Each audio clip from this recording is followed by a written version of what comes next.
You know when you reach that age where everyone and their mother won't shut up about their credit scores, yet it seems like no one really understands what's so special about those 3 random numbers? That's because credit scores are meaningless, unless you have Credit Karma to show you how to use them. We use those 3 random numbers, plus your financial profile, to help you find your next opportunity. Like a more rewarding credit card, a game plan that helps you pay down debt faster, or a personal loan to help you save more on interest payments each month. Cha-ching! Download Intuit Credit Karma today to get started.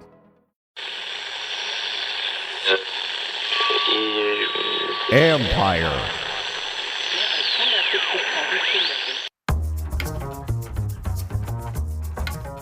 Hey, babies. Hey, babies. Hey, babies. Hi, everyone. Hi, everyone. Every game's at home for my team. Hi, everyone. Hi, everyone. What's up? What's going on, Callow? Not much, man. What's going on?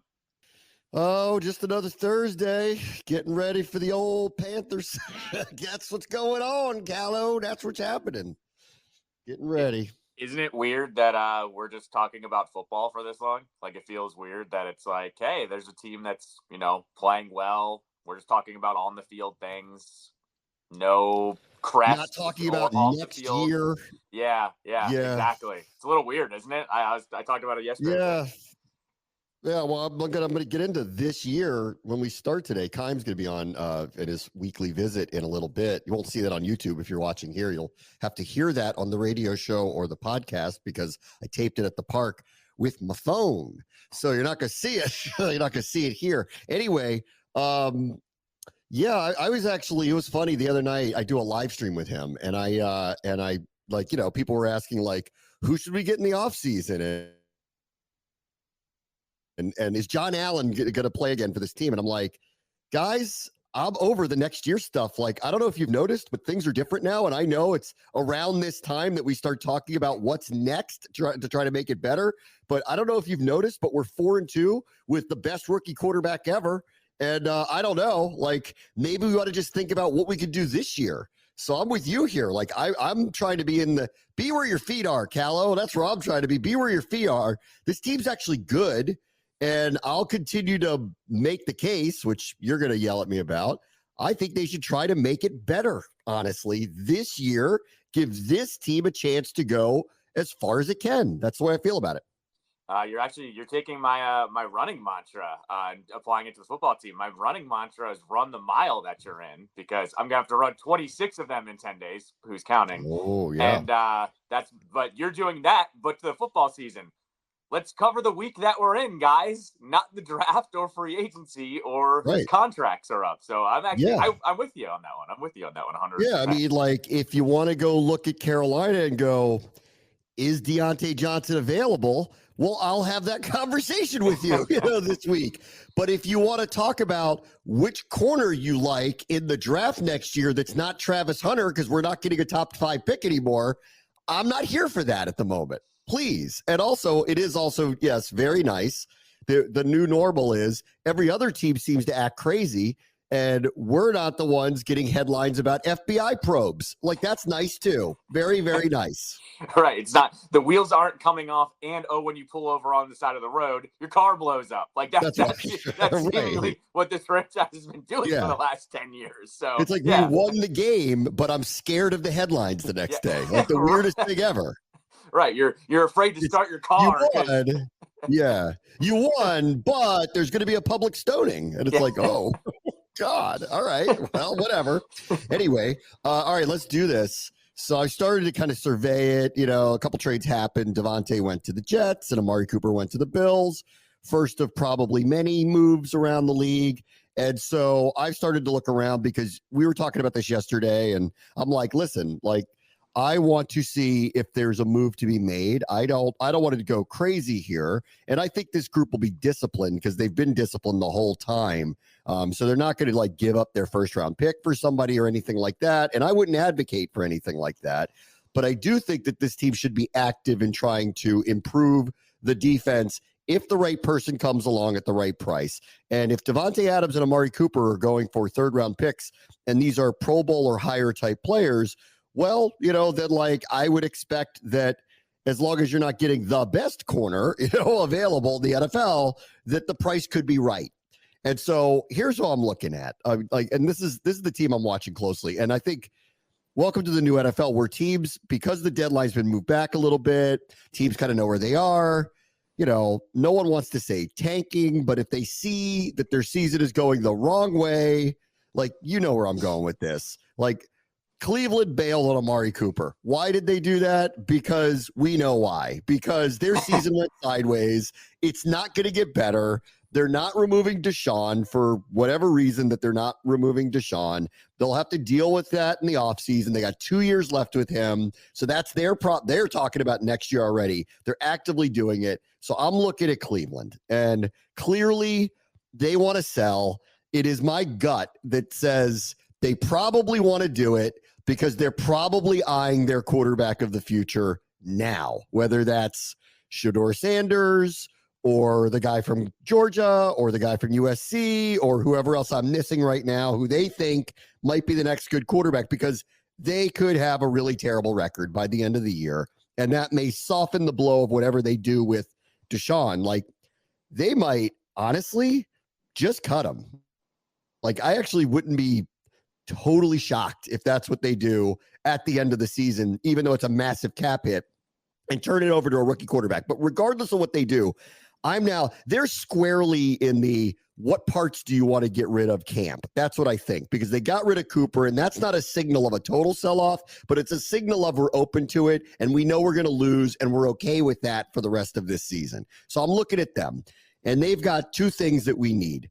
Zadarius Smith would be a rental for us. Like, he would potentially upgrade our pass rush. He would probably not get re-signed beyond this year, and he would cost us very little in terms of an asset. So that's name one from them that I'm watching closely this would be unusual, but it might just make us better for this year, and not cost us much. And I'm in that mode right now. What could we do on the margins to make this team better and give them a chance? I actually talked about this yesterday. Who's their younger corner? It's Newsome, right? So Newsome, I'm gonna get to him in a second, but okay. Like on Smith, this is one of, like, I don't think I want Hassan Reddick. He wants a big new deal. Like, I don't want Smith. You're renting a mercenary. So I'm okay with that in this scenario if it's going to be some conditional 6th round pick or something like that. Yeah, this is where I landed with you yesterday, and I actually talked about this on my show a little bit.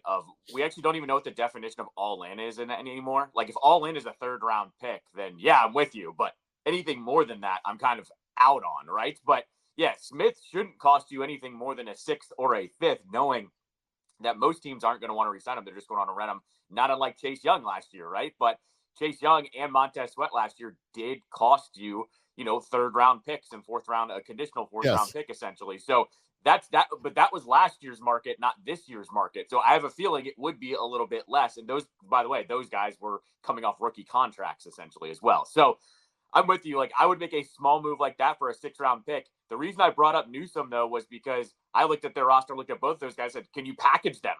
And would you be comfortable doing that for a 3rd round pick? Or if this team makes it to the NFC Championship, it kicks up to a 2nd round pick. Yep. Like, I think that's a deal that I would want to look at, because I also think if Newsome actually worked out here, and I know you're going to get to him, he's younger, he's coachable. Like, he's got the potential of, they could re-sign him and shore up the position a little bit. Or if Smith works out too, I could see them going that route. Like, I don't think they re-sign both, but they both look like options that could solve one of those major positions for you for a couple years. Yeah, I mean, Zadarius Smith is a total rental situation, but like makes the team better, for this year, which, like, because of their start, because of the way Jaden looks, because of the road in the NFC East, and because I look at the NFC and I don't see a lot of juggernauts out there. You know what? Why not? Is the way I kind of just feel about it. Like, this wasn't what I expected at the end of camp. It's where I've landed now. And I look at guys like Austin Eckler, Zach Ertz, Bobby Wagner, guys like that. And I go, they didn't come here for charity. Like, give them a chance to win too. Like, they're playing at really, really high levels. They may only be here for a year, 2, 3, whatever it may be. Like, let them have a chance to win too. And that's kind of how they're not here just out of the good graces of their heart.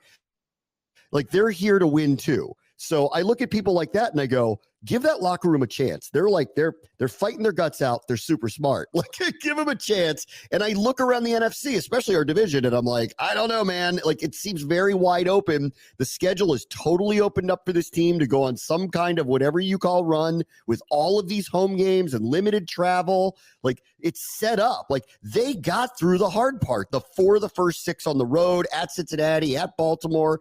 Like, the fact that they're 4-2 after that, this is why I'm like, we need to reward this and try to make a run with this team.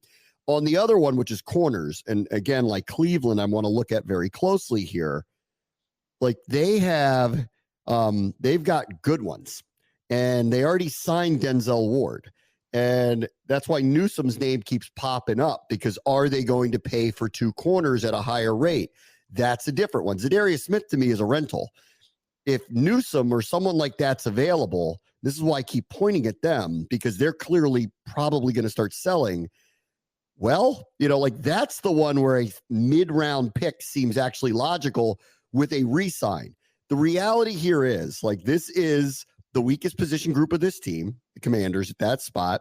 They're going to need 1, maybe 2 new corners, and one of them to be a top-end one. That could come via the draft, but what we're describing here is they're not going to be that high in the draft, or at least anywhere where we thought they were going to be or potentially could be.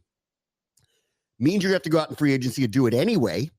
So why not look at them and say, is there a deal to be had for one of their guys? And I don't know that, whether Quinn loved those particular players, but I do know some of this is the market and who's available. And I got a funny feeling that one of them may be. So I want to talk to them about Greg Newsome and see what the going rate is if they're willing to move off of him. The talk with Newsome, too, is that the Browns set their team up in a way that it's hard to actually tear it down. A lot of their veterans have these long extensions that they have a bunch of money added to the back end that actually makes them hard to move and hard to cut. That's why guys like Newsome and, of course, Smith, who's a rental, but Newsome is actually very movable for them, because I think Newsome also still has a year left on his deal after this season. He might have did they pick up the 5th-year option? Maybe that's what it is. I want to say they did. So you would have some time, too, to see him as well. But, like, what I'm getting at here is Cleveland is basically, if they are actually, quote-unquote, tearing it down, they have to move on from players like that, because they're actually the only ones that are movable. So you might as well move them now to get the draft picks coming up in this draft. And it serves the purpose of, I think they want to get bad this year. I mean, they already are. I think the only way for them to ensure it, though, is to strip out a few of those parts, especially on defense, I think. So that's why I'm watching them. A couple other names I saw CBS put out, like their list of here trades that we think could potentially happen. Tre'Davious White was a great corner with Buffalo, had a ton of injuries, is now with the Rams. I guess I haven't paid a lot of attention, but their record's been bad. And so he'd be, again, a rental. Like, he's not someone I would advocate you sign for a long period of time. And I think, like, with Zadarius Smith or a rusher, I'm open to, can we bring somebody in here that helps us for the now, even if they're not here for the long term?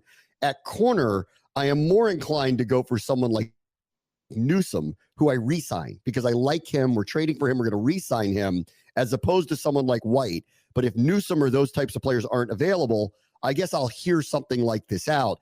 Rarely do these things work out, where the veteran who's been injured, who's bounced around a little bit, comes in and turns around and is a Pro Bowler again. So I'm less inclined to advocate for something like this, but apparently it's a name that's out there. And not that long ago, he was really, really good. Jonathan Jones from New England, similar situation. Their record is going to be what it's going to be. I'll get to another player from them in a moment. Similarly, I don't know that I want to sign and extend him. And at that position, I am kind of looking for the now and the long term, but there are names that are out there. So we have to think about them. No, both of those guys I highlighted yesterday as well. And it said that the going rate for, like, the veteran corners is anywhere from, like, a 6th or a 5th round pick. I'm fine with parting with one of those. Like, I think, although I do think this team, they don't have a 6th round pick. I think they have 3 7ths, right? I think that's what they've settled in on because they did all. I mean, if the Rams are going to take a 7th round pick for Tre'Davious White, I have to listen to it. Assuming that he's healthy. Yeah, but that's what I'm getting at. I think they would have to maneuver a little bit. Probably have to be like some kind of exchange there if they had to move one of the picks. But that's what I'm getting at. I'm fine with that. I'm with you though. It doesn't solve a long-term deal essentially when it comes to cornerback. No. Okay, there's the other rusher that I'm looking at is Josh Uche from New England. So it's another similar situation where they already let Matthew Judon go. So I like their defensive personnel. They clearly don't have the offense to win a lot. They're in the wrong division. Like whatever you think of the Jets doesn't matter. They can't outscore a team like that, or the Bills. So they've got to think about what they're going to do. And again, this is another one. I'd want to know what we think of this particular player before really advocating to go after someone like that. But like an extra pass rusher seems necessary. Question is he really that much better than Cleveland Farrell, Dante Fowler, like some of the guys we already have on the team? Like he seems to fall in the same bucket to me, that it's not actually really an upgrade. So it would just be, to me, he would be another body. And I don't know that that's the direction I want to go, albeit I am advocating give this team a chance to win. So if it's an extra body that makes them better at a position group that's been weakened by injury, for sure, I will hear it out. But the price has really got to be right on something like that, because I look at him and I go, like Zadarius Smith, I'm not signing them long term. This is for the here and now. So it would have to be something that it's like, okay, we'll just do it to do it with him. Yeah, same thing. Like pretty much the only reason you do that is if he's available for the right price. I think that's where he falls in line with that. But same thing. Like I don't know if I'm wanting to re-sign him either. Like that's where I'm kind of landing with a lot of these names. They all hop out right now. Are you comfortable with just giving up the draft pick for a rental? That's pretty much where we're all landing. Yeah. I've focused on the defensive side of the ball because they're ranked like 23rd overall. They gave up almost 500 yards a week ago. Now they have injuries on the defensive line, some of which are not, John Allen's not coming back this year. So if you really want to try to, turn this year into something that could be special, like the focus of the deadline for me is that side of the ball. But I'm not overlooking the fact that, like, while offensively they've been amazing, there is room, and I think we all know that the receiver position could be upgraded with an influx of a little bit of talent. So I will point out T. Higgins at this point because they have him on a franchise deal. They already have Chase on a deal that they're clearly going to re-sign him. There's no chance that they can really. They played hardball with him with 2 years left on his deal. When it's 1 year left, they won't. They're going to have to give one of these two guys a deal. They're not going to give it to both of them. I think they tried to squeeze out this year for the way that it was. It hasn't gone well yet. I'm not done thinking they could turn it around because Cleveland's going the wrong way and Pittsburgh doesn't have an offense that's prolific enough, I think, to really keep up the record that they have. They'll probably be a 500 team. So I'm open to the idea that Cincinnati turns the season around because of Burrow and Higgins and Chase, and they end up having a decent to good record and vie for a playoff spot, which may prohibit them from doing something like this. One more loss, though, over the next couple of weeks, or a surprising one, maybe they change their mind. And at that point, I'd want to know, what do the coaching staff and specifically Peters think of him? Because if we are going to make a move for a, receiver and an upgrade in talent, I think he's the one that's out there that I would consider. So if he's available, that's a maybe. That would be my theory of with Baltimore. Go all in on your offense. Your offense is so good that, like, just go do it and see if anybody can outscore you this year and try to get to the Super Bowl that way. I don't know that I feel that profoundly confident in our offense to do that yet. But if he's available and we're not doing anything on the defensive side of the ball because the deal's not right, I'll hear out T. Higgins, honestly. I'll hear that out as well, especially because if he gets traded mid-season, it's not like he can demand the extension like in the offseason, right? Like you still have to play regardless. That's right. So that's the other part here too, that like that's the difference between trading for him, in the summer as to right now. If you trade for him in the summer, he's going to hold out and want the deal, whereas now he's got to play. And I actually would like this one a little bit more, mainly because you get a trial run with him, right? Like I don't know what his deal's going to look like. He's probably going to get top 10 money is probably what my guess is going to be.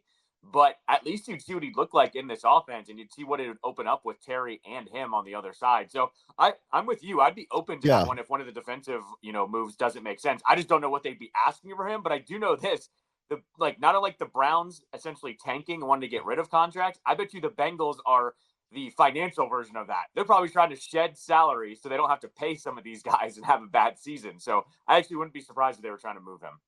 Yeah, I don't know. Because I don't think they're going to sign both him and Chase. So that's why they're probably holding out to see if they can win this year, which is why it won't happen fast. But if it goes the wrong way in a couple more games and they feel like they're too buried, they may do it. So we'll keep an eye on it. All right, we'll take a quick break. Bram wants to show ESPN.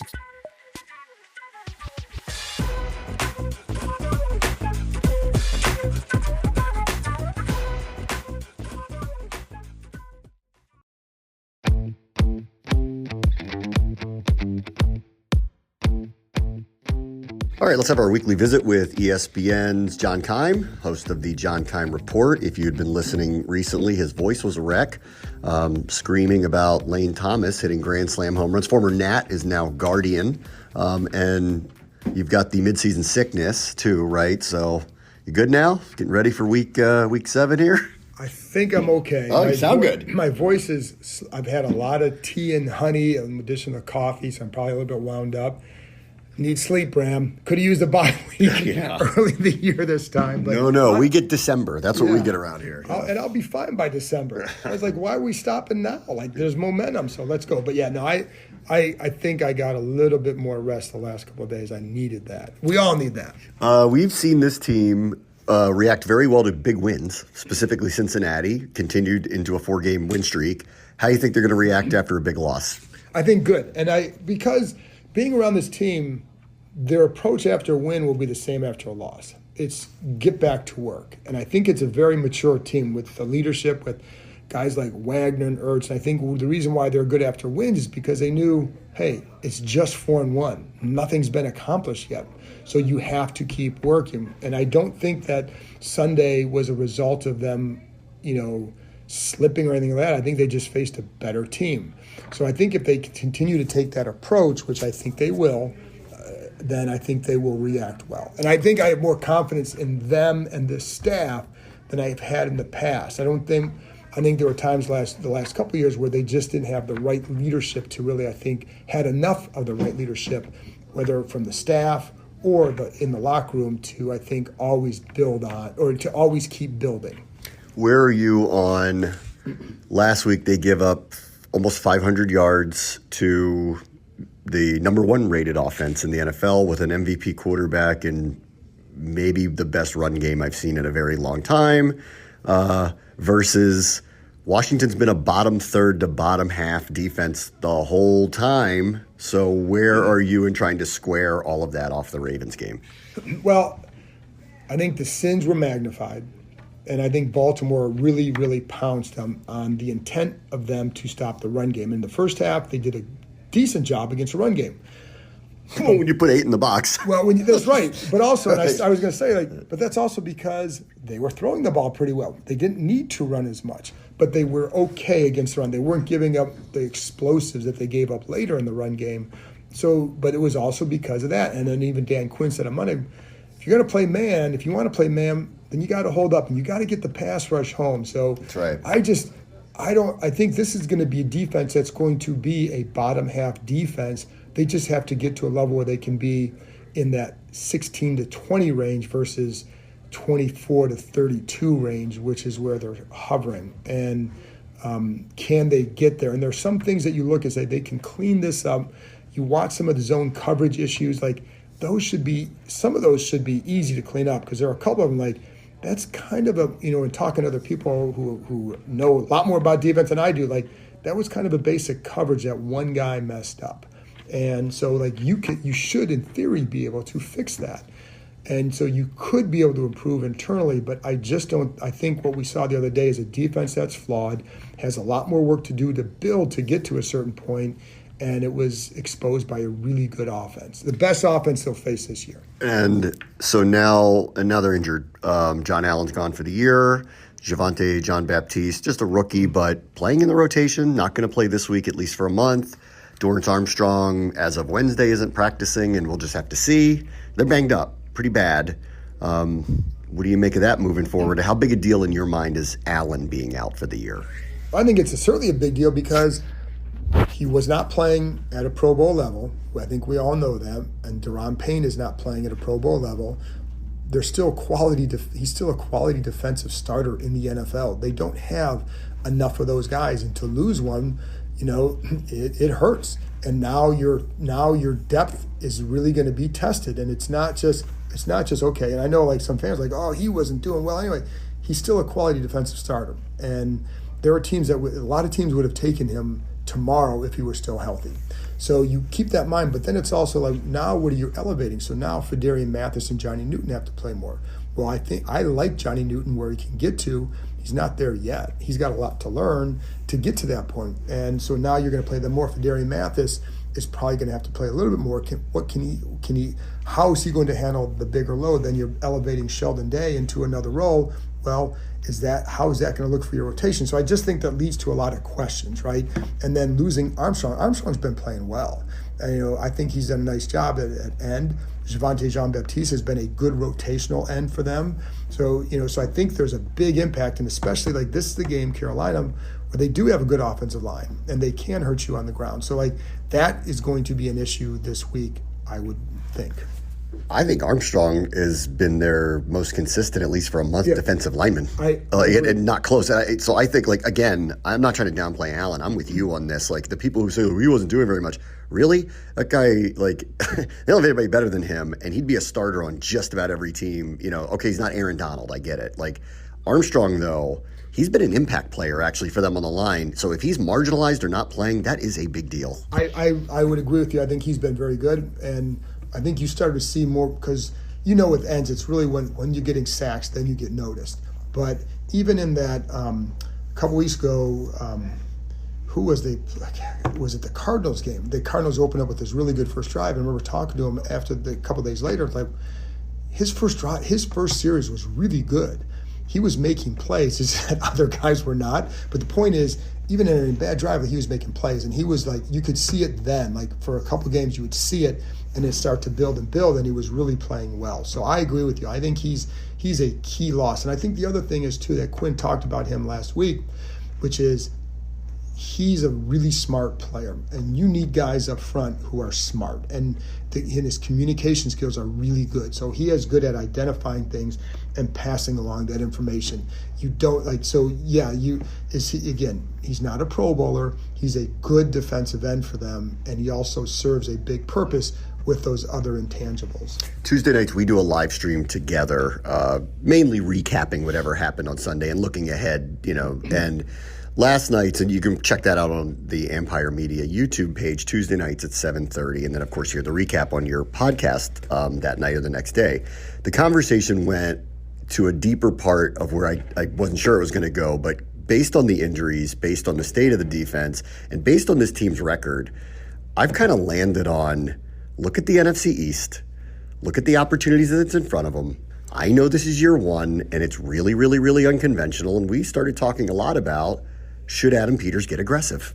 And if there are opportunities on the trade market, do it, specifically on the defensive side of the ball, to give this team a chance, come the end of December, January. So after thinking about what we talked about last night, what do you think today about the Commanders being buyers at the deadline? Well, I think that it goes, there's a lot of factors with that. What's the cost and who is in?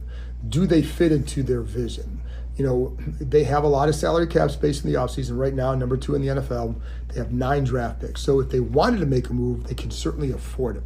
But this group has been very careful about how they've built this roster so far. And they have multiple holes on defense. I don't think one guy's going to come in here and be like, oh, he changes everything, unless you're getting, Jalen Ramsey in his prime or something like, you know what I mean? And that's not going to happen. And so, I'm okay. You go out there. I think you have I would expect they're going to continue the approach they've taken so far. I don't think they're going to abandon that, and I would not be in favor of that. Where I would be aggressive looking for guys, and then it depends on what are you giving up. And so to get those impact players, what are you willing to give up? Like, are you really willing? They have 4 picks in the first 3 rounds. Are you willing to give up those? And I would have some hesitancy about that, just because then you have, again, if it's a case by case, like what if they get a guy that's like, okay, he's he's a guy that they know him, and I think this is a big group on fit. And I was talking about this with Daryl Tapp last week, just about with the way this line was together and how they knew Dorrance Armstrong, how they knew Cleveland Farrell, they knew what these guys added, and that matters. So if you don't have, if you know this guy, and it's like, okay, this guy can help this year, but also the next 2 years. Well, that's a better move, right? I don't think you're going to go out and do what the Bills did. I don't think, and certainly not do what the Jets did with Devontae Adams. And the other question I would have, Bram, is who is that guy? Like, who is the guy that you, and again, what does aggressive mean for you? Is it adding pieces along the front? Yeah, you may have to do that, partly because you just do you have enough? The other thing, so I think there's a lot of factors involved here to make I'm all for them looking to make a move, but I can see them wanting to stick to the approach they're taking. Yeah. And so the last thing I'll say on that too, and this is one thing Dan Quinn talked about on Wednesday, the practice squad is so much bigger now that you have a chance more to develop guys. And I think they've been a lot more intentional about how do you go about trying to develop guys. And I've talked to Dan Quinn about this before, and just like things that he's learned from the past about developing guys. So can you do that a little bit more internally? And can those guys help you more than if you go get someone? That's the question. Listen, I'll hear all that out. I would just say this. You go in with expectations. My expectations were this, and I think they're in line with what a lot of people thought. This team's going to be more competitive. They might be better coached. I think that's kind of playing out to be true. This organization is far more stable, and if this draft class works out, we've got this really good budding start to everything. And let's just see if they play meaningful football into December, and let's see if the quarterback, looks the part and is getting better as the season goes along. They've exceeded that by a lot, especially at the quarterback position, which is why I've now turned and gone, I'm all for developing guys. I'm all for, you have a larger practice squad. Let's bring some guys up and give them a shot. And I also know that for them to give this particular team a shot, they need to get a couple impact players on the other side of the ball. It just has to happen. So you know what I mean?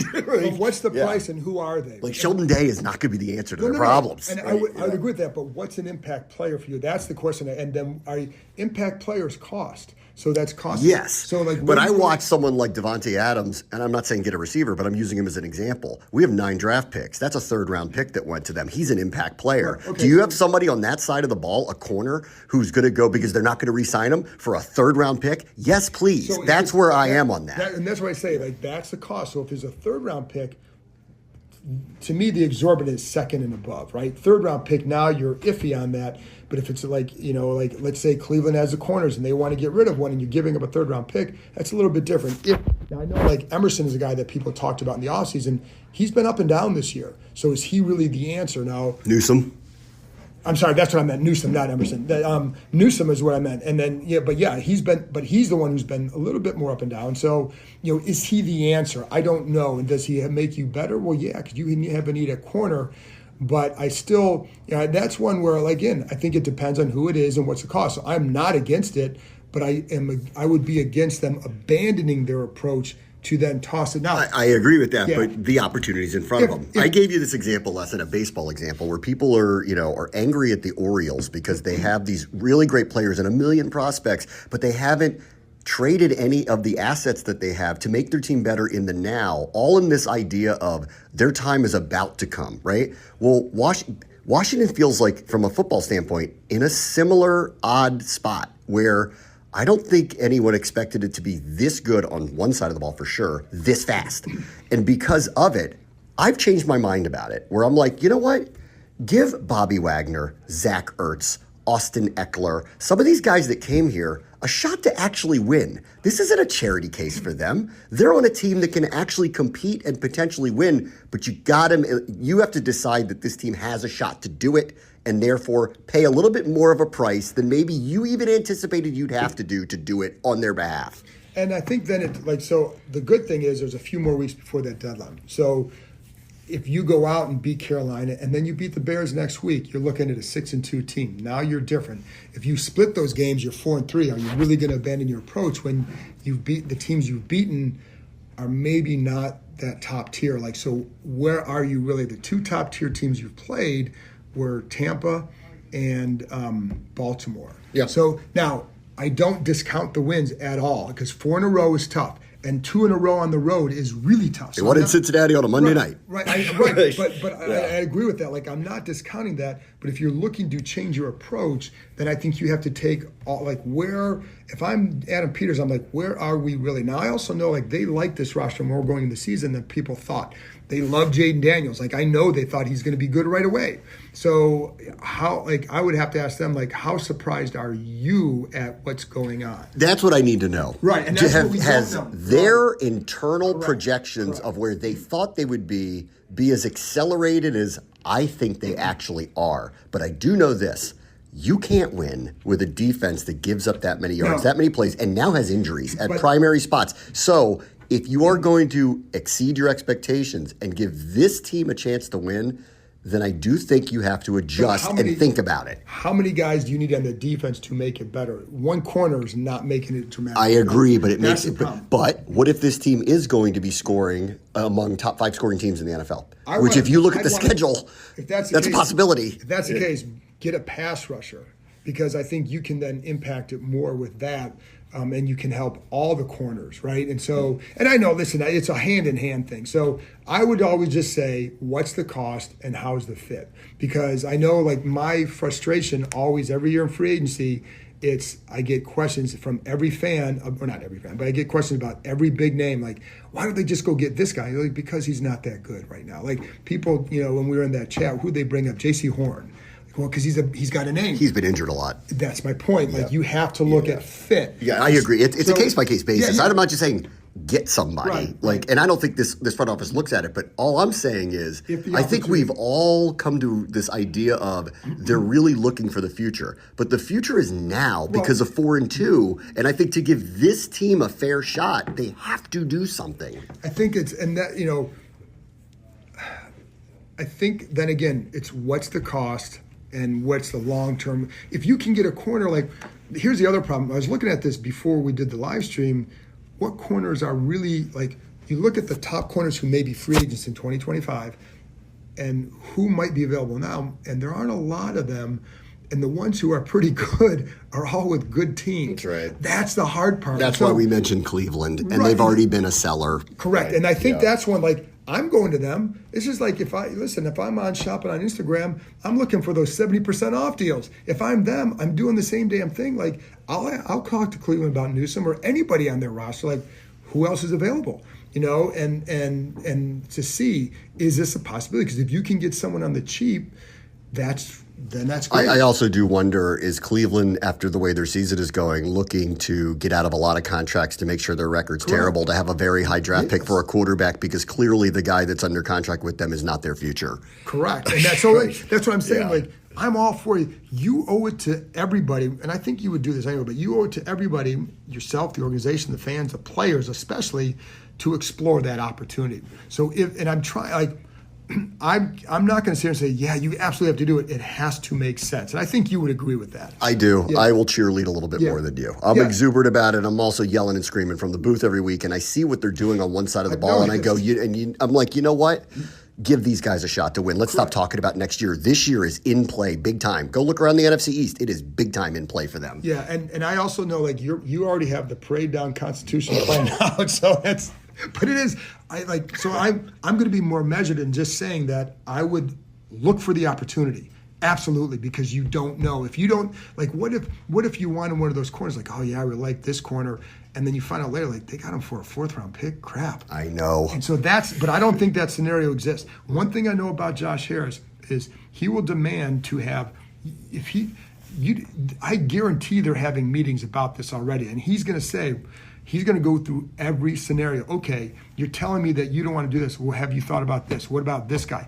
They have to have answers. The only way you get answers is to call those teams. I guarantee they have a lot of information now about this and that they've talked to teams already. That's how this works. And it's how Josh Harris demands it. And it's the knowing Adam Peters the way we do already. I don't think he's going to fail to explore a situation. So that's what I also I would say this, Bram, if they make a move, I would have confidence that it's a good move because of what they've done and the approach they take. I don't think they're going to go crazy, but I think if they make a move, it will be one that makes sense, and I would applaud that. If we're the angel devil on Josh Harris's shoulder, I'm the one with the devil suit going, do it. You are for sure that guy, for sure.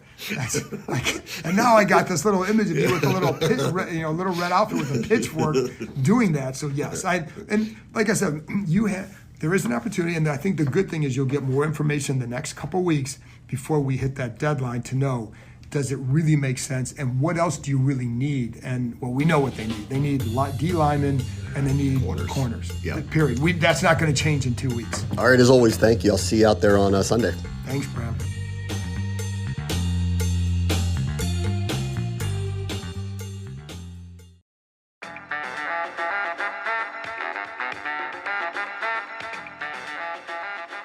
All right, welcome back. Steelers country, let's ride. It's Russ's turn. I've heard some people give a take that they thought that this wasn't the right move for them. I don't think you're paying attention. The whole has headed in the direction that his detractors feared, which was he's an incredible athlete, but he's limited in the passing game. And their offense, while it started relatively well, and I've been advocating for a while, this guy's a great athlete in the right place with the right coaching. Watch out. The light bulb could go off. He could be really good. And I've watched enough to know, I think I said this last week, they'd be crazy not to give Russ a chance in this offense based where their record is, because I don't see it with Fields right now. I see it going back to the way it was with the Bears. He's looking like he's getting a bit confused. Defenses, he then just relies on his athleticism, starts to do some crazy things. That can be jackpot plays and it can be bust plays for him.